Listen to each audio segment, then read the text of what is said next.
Hello दोस्तों, स्वागत है आपका अपनी यूट्यूब चैनल पर। अगर चैनल पर नए हैं तो प्लीज़ चैनल को ज़रूर सब्सक्राइब करें, बाकी नोटिफिकेशन बेल को भी प्रेस कर दें ताकि आपको मेरे यूट्यूब चैनल के वीडियोस के नोटिफिकेशन टाइम टू टाइम मिलते रहें। तो देखिए, आपको पता है जैसा कि हम वन दरोगा से रिलेटेड क्लासेस ला रहे हैं जो सिलेबस में दे रखा है, मतलब चैप्टर वाइज। क्लियर? तो ऐसा नहीं है ये वन दरोगा के लिए ही बेनिफिशियल रहेंगे, ये अदर एग्ज़ाम भी हैं जिनमें बायोलॉजी का सिलेबस इंक्लूडेड है, उसके लिए भी ये बेनिफिशियल रहेंगी। तो देखना ज़रूर। ऐसा नहीं है कि थंबनेल में वन दरोगा स्पेशल क्लास है तो वन दरोगा के लिए ही फ़ायदेमंद रहेंगी, ऐसा नहीं है। एनसीईआरटी लेवल का ही ये कंटेंट ऐड किया है, बाकी एनसीईआरटी की बुक से ही ये मैंने नोट्स बनाए हैं। तो देखिए, और बाकी मैं वीडियो और भी अपलोड कर चुकी हूँ, 10-11 वीडियो हैं आई थिंक, तो जाकर देख लीजिएगा। इम्पोर्टेंट रहेंगी आपके एग्ज़ाम के लिए, जो भी आपके एग्ज़ाम हैं जिनमें बायो से रिलेटेड कंटेंट आना है या सिलेबस दे रखा है। क्लियर? तो चलिए बढ़ते हैं। आज जो हमारा चैप्टर रहेगा ऊर्जा के स्रोत हैं, ये एनसीईआरटी में दे रखा है और हमारे वन दरोगा के सिलेबस में भी, राइट। तो देखिए, आज डिस्कस करेंगे हम ऊर्जा के स्रोत, एनर्जी ऑफ सोर्स के बारे में।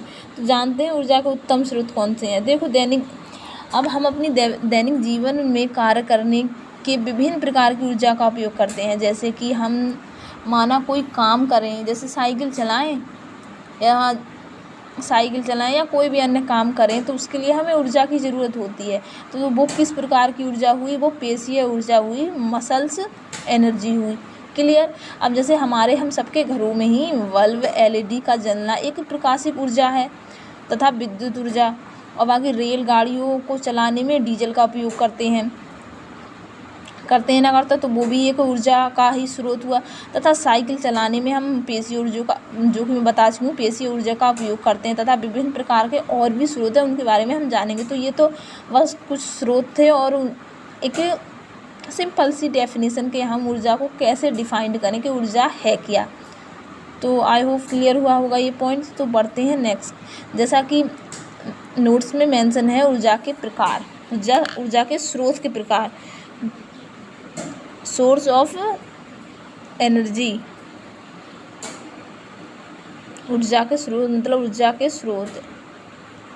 देखिए, तो देखो, दो टाइप की ऊर्जा के स्रोत दे रखे हैं, जैसे कि मैंने नोट्स में मेंशन कर रखा है। नवीनीकरण ऊर्जा, एक अनवीनीकरण ऊर्जा। तो अनवीकरण और नवीनीकरण ऊर्जा के बारे में समझे तो देखो, नवीन का मतलब दोबारा बनना किसी चीज़ का, रिन्यूएबल एनर्जी सोर्स। क्लियर? तो देखो, पॉइंट नंबर 1, जिनका पुनर्जनन हो सके, मतलब जिन्हें दोबारा बनाया जा सके, तो उन्हें नवीनीकरण ऊर्जा के स्रोत में रखा जाता है। और गैर परंपरागत स्रोत भी कहते हैं इन्हें, जैसे कि पवन ऊर्जा। क्लियर? जल ऊर्जा, जिससे बिजली बनती है, राइट। सौर ऊर्जा, सन एनर्जी। तो ये किसके अंडर में आती हैं? ये नवीनकरण ऊर्जा के स्रोत हैं, रिन्यूएबल एनर्जी सोर्स। याद रखिएगा, ये प्रकृति में मुक्त रूप से मिलते हैं। सौर ऊर्जा, पवन ऊर्जा, ये प्रकृति में मुक्त रूप से मिलते हैं, मतलब एक स्वतंत्र स्रोत है ऊर्जा का। आई होप क्लियर हुआ होगा ये पॉइंट के नवीनीकरण ऊर्जा में कौन से स्रोत हैं। क्लियर? अब बात करते हैं हम अनवीनीकरण ऊर्जा के स्रोत, मतलब नॉन रिन्यूएबल एनर्जी सोर्स, जिन्हें दोबारा नहीं बनाया जा सकता, जो एक बार ख़त्म हो गई तो हो गई। समझते हैं। देखिए, पहला पॉइंट, जिनका पुनर्जनन नहीं हो सकता। क्लियर? जिन्हें दोबारा नहीं बनाया सकता, जैसे कि कोयला हो गया, पेट्रोलियम गैस हो गई या प्राकृतिक गैस हो गई। ये अगर दुनिया में ख़त्म हो गई तो इन्हें दोबारा नहीं बनाया जा सकता, ये ख़त्म हो गई तो हो गई, तो इन्हें नॉन रिन्यूएबल एनर्जी सोर्स में रखा जाता है। क्लियर? इन्हें परंपरागत स्रोत कहा जाता है। क्लियर? अब देखिए एग्जाम्पल, जैसे कोयला हो गया, कोयला, पेट्रोलियम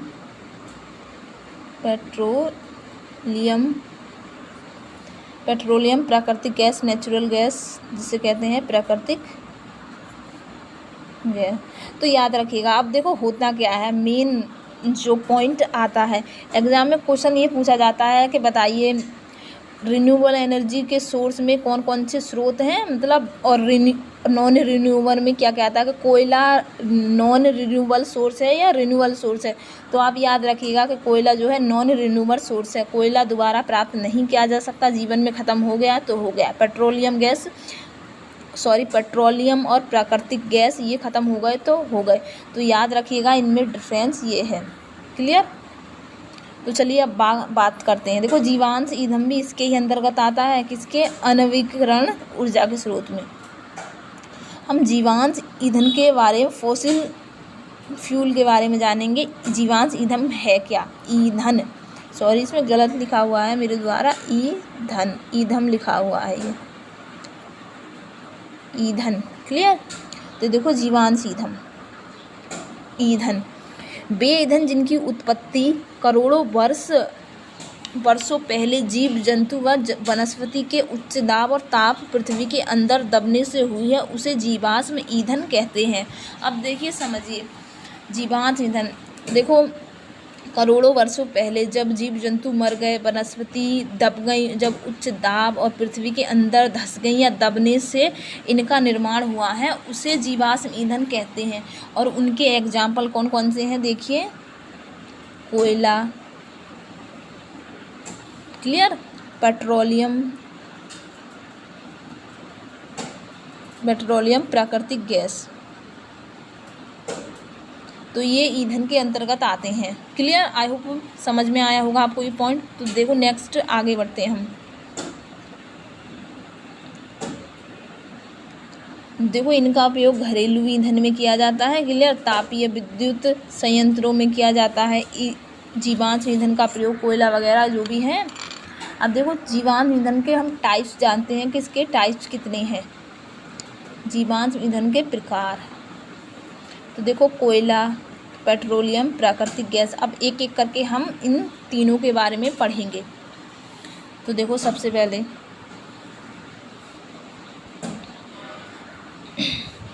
और देखो मैंने डिस्क्रिप्शन लिंक में टेलीग्राम लिंक ज्वाइन कर दिया है, आप जाकर वहाँ ज्वाइन हो जाइए। आपको ये इन नोट्स की PDF मिल जाएगी, रिवीजन करने के लिए ठीक रहेगा। क्लियर। तो देखो बात करते हैं हम कोयला की। देखो कोयला कार्बन तथा हाइड्रोजन तथा ऑक्सीजन के जटिल योगों का मिश्रण है, मतलब मिश्रण है कोयला। CO2 H2O प्लस ऑक्सीजन, इन सब से मिलकर बना है कोयला। याद रखिएगा, इम्पोर्टेंट पॉइंट है। अब बात करें, देखो भूमि के अंदर गहरी खानों से निकाला जाता है कोयला, जो है भूमि के अंदर टपी हुई लेयरों से निकाला जाता है। और भारत के मुख्य स्थान है जहाँ से कोयला निकलता है। तो देखिए ज़्यादातर जो कोयला निकलता है वो बिहार। याद रखिएगा, क्वेश्चन में इसी टाइप के क्वेश्चन बनते हैं कि भारत में कोयला किस क्षेत्र में मिलता है। तो मुख्य स्थान कौन कौन से होगा इसके, झारखंड,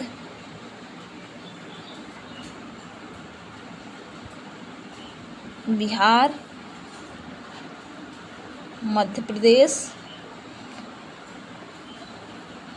पश्चिम बंगाल। क्लियर। याद रखिएगा कि कोयला जो है एक हजारों वर्ष पूर्व जब वनस्पतियां सड़ गईं, चट्टानें दब गईं, तो उच्च दाब और ताप के कारण जब पृथ्वी का ताप बढ़ा तो ये कोयले का निर्माण हुआ। इतना आपको समझ में आया होगा। क्लियर। और जो कोयला मुख्य रूप से इन स्थानों पर भारत पाया जाता है, बिहार, झारखंड, उड़ीसा, मध्य प्रदेश, पश्चिम बंगाल में। क्लियर। और देखो इनका यूज कहाँ कहाँ होता है कोयले का, तापीय शक्ति संयंत्रों में किया जाता है। कोक, कोलतार व कोल गैसें आदि बनाई जाती हैं, किससे, कोयला से। कोयले की ऊष्मीय ऊर्जा का उपयोग किया जाता है।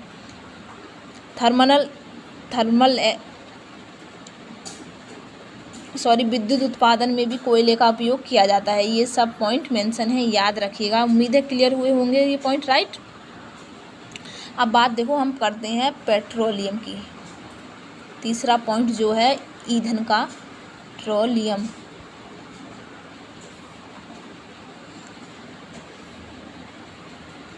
देखो पेट्रोलियम, देखो पेट्रोलियम होता क्या है, ये एक गाढ़ा चिपचिपा दुर्गंध युक्त तथा गहरे रंग का ज्वलनशील पदार्थ है। चिपचिपा होता है, दुर्गंध युक्त होता है, दुर्गंध आती है मतलब थोड़ी स्मेल आती है। पेट्रोल से आपने सूंघी भी होगी कभी। जलने वाला पदार्थ है, गहरे रंग का होता है, थोड़ा हल्का गुलाबी तो नहीं कह सकते, हल्का हाँ पीला, हल्का पीला सा इस टाइप का होता है। और ये देखो कहाँ, उत्तरी अमेरिका में ये 33% पाया जाता है पेट्रोलियम। याद रखिएगा, भारत में सबसे ज़्यादा आसाम में पाया जाता है। क्वेश्चन कुछ आपने बंद दरोगा के पेपर जब दिया होगा तो आपने देखे होंगे, सारी शिफ्ट के क्वेश्चन कुछ अलग टाइप के क्वेश्चन होते हैं जो सिलेबस में है ही नहीं, वो भी पूछ लिया गया है जो इन सब टॉपिक के अंडर में आता है। तो देखो भारत में सबसे ज़्यादा जो पाया जाता है, सबसे ज़्यादा आसाम रुद्र सागर में पाया जाता है, याद रखिएगा। और वैसे वर्ल्ड में 33% ये पाया जाता है अमेरिका में। गोदावरी और कावेरी नदियों के डेल्टा में भी पेट्रोलियम पाया जाता है, याद रखिएगा। गोदावरी और कावेरी नदियों के डेल्टा में भी पेट्रोलियम पाया जाता है। क्लियर। तो ये तो 2 पॉइंट जीवांश ईंधन के क्लियर हुए। अब बात करते हैं हम थर्ड की प्राकृतिक गैस के बारे में। तो देखो प्राकृतिक गैस क्या है। मीथेन गैस 0.20% तक गैसें होती हैं।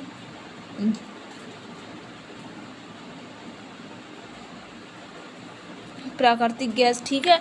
उच्च हाइड्रोकार्बन जैसे ईथेन गैस है, प्राकृतिक गैस ईंधन का प्रमुख स्रोत है, अन्य जीवांश ईंधनों के साथ पाई जाती है। देखो प्राकृतिक गैस जो त्रिपुरा, राजस्थान, महाराष्ट्र, कृष्ण गोदावरी डेल्टा में पाई जाती हैं। याद रखिएगा, पूछा जाता है क्वेश्चन कि प्राकृतिक गैस कहाँ पाई जाती है इंडिया में, तो ये पाई जाती हैं त्रिपुरा, राजस्थान, महाराष्ट्र, कृष्णा गोदावरी डेल्टा में ये पाई जाती हैं।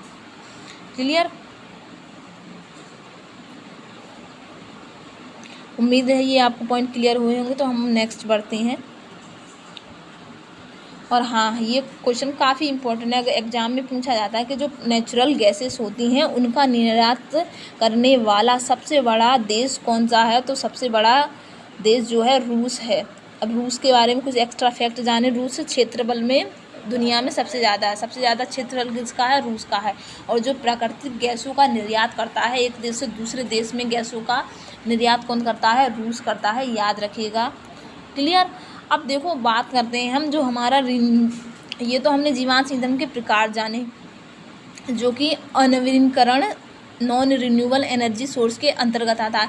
अब हम बात करेंगे रिन्यूएबल ऊर्जा स्रोत के। तो इसमें देखो जानेंगे हम पवन ऊर्जा, सौर ऊर्जा, जल ऊर्जा और इसके बारे में। क्लियर। तो उम्मीद है आपको पॉइंट क्लियर हो रहे होंगे। बाकी हम जानेंगे अब रिन्यूएबल सोर्स के बारे में। तो उसके अंतर्गत देखो सौर ऊर्जा हो गई, सौर पैनल, बाकी जैव मात्रा या जैव बायोगैस, ये सब के बारे में हम पढ़ेंगे नेक्स्ट वीडियो में। उम्मीद है आपके पॉइंट क्लियर हुए होंगे। अगर वीडियो आपको अच्छी लग रही है तो चैनल को प्लीज़ ज़रूर सब्सक्राइब करें, बाकी अपने दोस्तों में भी शेयर करें। Stay tune. Thank you. Take care.